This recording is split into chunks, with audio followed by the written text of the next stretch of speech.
Consi, after the 11th impediment, which I'm sure na-discuss na natin, ano yung the other arms ng impediment? Yung Okay. absence of consent?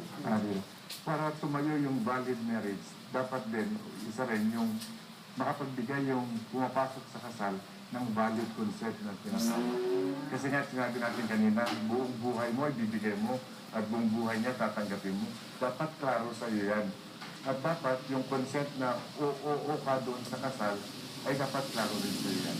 It should be a product of your intellect and will. Talaga, you have choices before that, at ibinigay mo yung sarili mo in all honesty and willingly sa mapapangasawa mo. Lastly, yung last na arm ng valid marriage, yung canonical form na tinatawag, kailangan it should be manifested yung oo mo before a Catholic minister. At may mga rights tayo for that. At yun ang canonical form na tinatawag. So kung nagkasawa ka, in front ng judge, hindi consider yun? Hindi. Kung civil, that's why we don't consider civil marriages as marriages sapagkat walang canonical form. Ayun. So dapat talaga sa loob ng simbahan, tapos Before a Catholic minister. At ano yung mga nagsisimba sa sea, kaya mismo rin yung nagkakasal sa dagat, nagkakasal sa garden. Well, if it is before a Catholic minister, na nangyari naman ata noon, I don't know, pero kaya hindi na. Basta Catholic minister ang So, nag-assist. place That's doesn't canonical. matter Yes, as it long as it's in front of a Catholic place, minister. Catholic minister. Napakaganda. So, Ponzi, alam mo, dapat talaga another episode tayo yan, no? So, anong message maibigay mo? At least ngayon nakita natin yung kahalagahan ng sakramento ng kasal. Okay. I hope nakinig yung mga nagbabalak ikasal at yung mga kinasal na ay ma-remind sila yung kanilang mga promises at vows sa kasal. Napakasagrado ang kasal. Dapat pinag-iisipan natin yan bago tayo pumasok.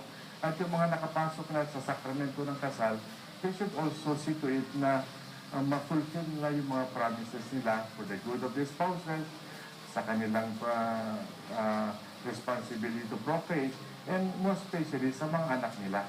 Hindi lang basta-basta ang mga responsibilities na ito, and if parents will be very serious about the relationship, you will have many happy families in our church.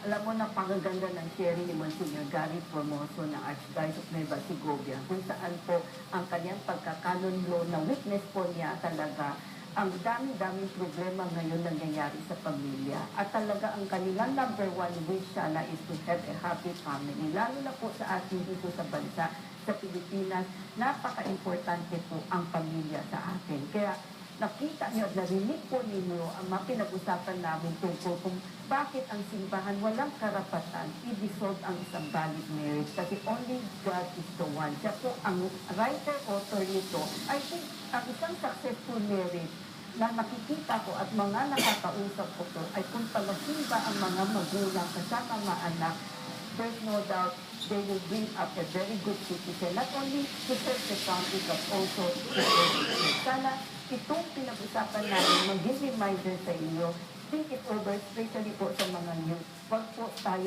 magpadala sa ating kapusukan.